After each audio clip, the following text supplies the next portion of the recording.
안녕하세요. 오늘은 여성분들이라면 한 번쯤 고민해 봤을 주제, 바로 외음부 가려움증에 대해서 이야기해 보려고 합니다.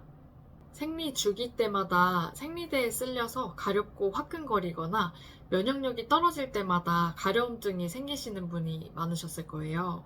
근데 우리가 모기에 물렸을 때 가렵다고 계속 긁으면 피나고 더 가려워지잖아요. 이 외음부도 마찬가지입니다. 이 가렵다고 더 긁게 되면 가뜩이나 더 연약하고 여린 피부이기 때문에 상처가 나고 훨씬 더 안 좋아질 수 있어요. 저 역시도 이제 약 사면서 여자이기 때문에 이런 증상들을 겪어봤을 텐데요. 원인부터 천천히 분석하고 문제점을 해결해 나가니까 훨씬 많이 좋아졌어요. 오늘 영상에서는 여성이자 약사인 제가 알려드리는 가려움증 원인부터 해결 방법까지 하나부터 열까지 싹 꼼꼼하게 알려드릴 테니까요. 이 영상대로만 따라하시면 됩니다. 꼭 끝까지 영상 시청해주세요. 결론부터 말하면 아무리 가려워도 절대 긁는 건 안 돼요. 오히려 증상을 악화시키고 피부가 얇기 때문에 감염의 위험이 있거든요. 또 피부 장벽이 손상되면 치료 기간이 길어질 수 있어요. 따라서 절대 긁지 마시고 다른 방법으로 완화시키는 것이 중요합니다.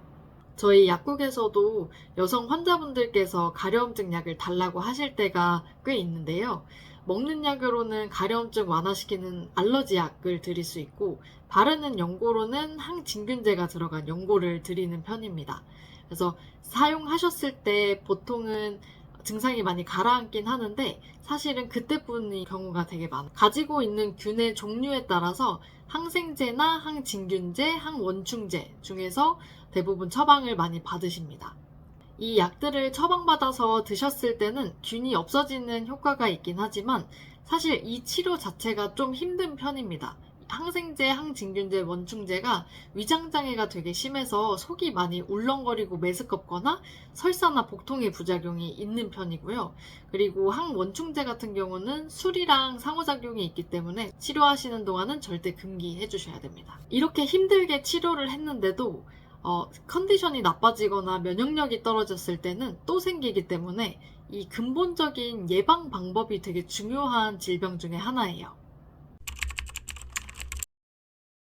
외음부 가려움증은 여러 가지 원인이 있는데요. 첫째는 설명드렸던 질염이나 곰팡이 감염이 제일 흔한 원인입니다. 한번 감염되면 면역력이 떨어질 때마다 자꾸자꾸 다시 생길 거예요. 둘째로는 질 내부의 세균 균형이 깨지면 나쁜 균이 많아지고 좋은 균이 줄어들면서 가려움증이 생길 수 있어요.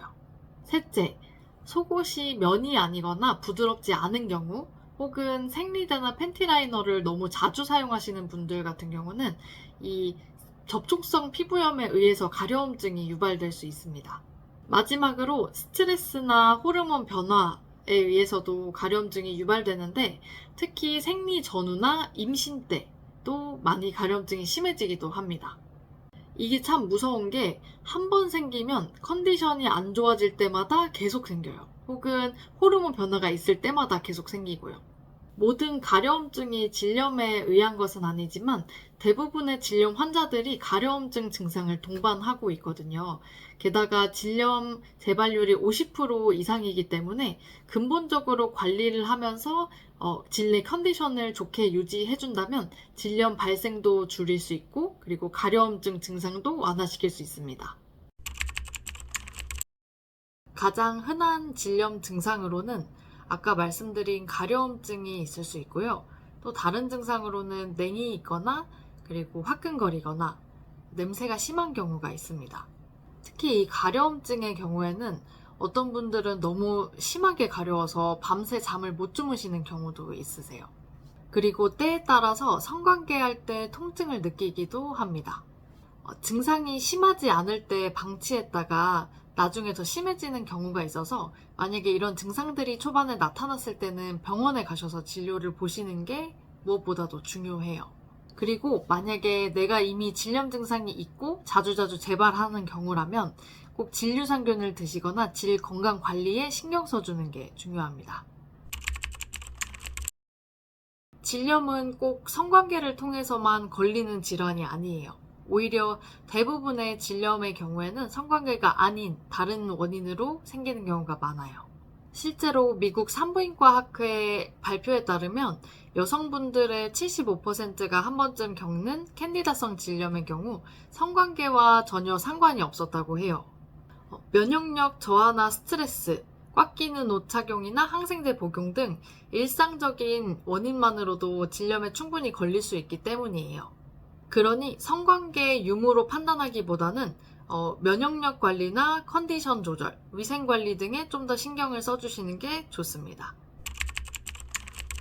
첫 번째는 증상이 심하지 않은 경우를 말씀드릴게요. 가려움증이 생기면 일단 약국에 가셔서 알러지약, 항히스타민제를 구매해서 복용하시면 되고요. 그리고 바르는 약으로는 항진균제가 들어간 연고를 구매하셔서 하루에 2번에서 3번 정도 얇게만 펴발라 주시면 됩니다. 단 이 연고 같은 경우는 일주일 넘게 사용하시면 안 돼요. 두 번째부터는 증상이 심한 경우나 자주 일어나는 경우예요. 원인이 무엇인지 정확한 진단을 하기 위해서 꼭 병원에 방문을 하셔야 됩니다. 원인이 뚜렷한 경우에는 항생제나 항진균제를 사용해서 질염을 치료할 수 있어요. 증상이 없어졌다고 약을 중단하게 되면 다시 재발할 가능성이 높기 때문에 의사가 처방하고 약사가 조제한 약을 끝까지 다 복용을 하셔야 됩니다. 세 번째는 질염 증상이 너무 심하거나 아니면 너무 자주 재발하는 분들을 위한 솔루션인데요. 평소에 질염 증상, 가려움증 증상이 없을 때부터 잘 관리하시는 게 중요해요. 질 유산균을 최소 3개월 이상 섭취하게 되면 나쁜 균들을 막아주고 좋은 균을 늘리면서 질내 환경을 건강하게 개선시켜주고요. 궁극적으로는 질염 증상이나 가려움증 증상을 많이 완화시킬 수 있어요. 시중에는 많은 질유산균 제품들이 있는데요. 제품을 선택하실 때는 함량이나 균주 그리고 부원료를 보시고 고르시는 걸 추천해드립니다. 제가 추천드리는 함량은 최소 30억 이상 되는 고함량 질유산균 제품이고요. 부원료로는 크랜베리 농축액이나 분말이 추가로 들어간 게 있으면 좋아요. 너무 함량이 낮은 제품들은 효과를 보시기 어려울 수 있어요. 네 번째, 내 소중한 부위에 닿는 제품들을 주의해서 사용하셔야 됩니다. 면 소재에 바람이 잘 통하는 옷을 입고 꽉 끼는 청바지 입는 거는 조금 피해주세요. 피부에 자극이 되는 성분이 없는 순면 소재가 가장 좋습니다. 그리고 팬티 라이너도 매일 사용하는 게 아니라 필요할 때만 사용하는 게 좋아요. 보통 질염이 있으신 분들이 팬티 라이너를 많이 사용하시는 이유가 냉이 나오기 때문인데요. 이 질유산균을 3개월 이상 꾸준히 섭취하고 질 환경을 건강하게 만들어준다면 팬티 라이너 사용 횟수가 자연스럽게 줄 거예요. 마지막으로 샤워할 때 여성 청결제를 너무 자주 사용하지 마세요. 생리가 끝난 직후나 찝찝할 때 한두 번 사용하시는 거는 괜찮아요.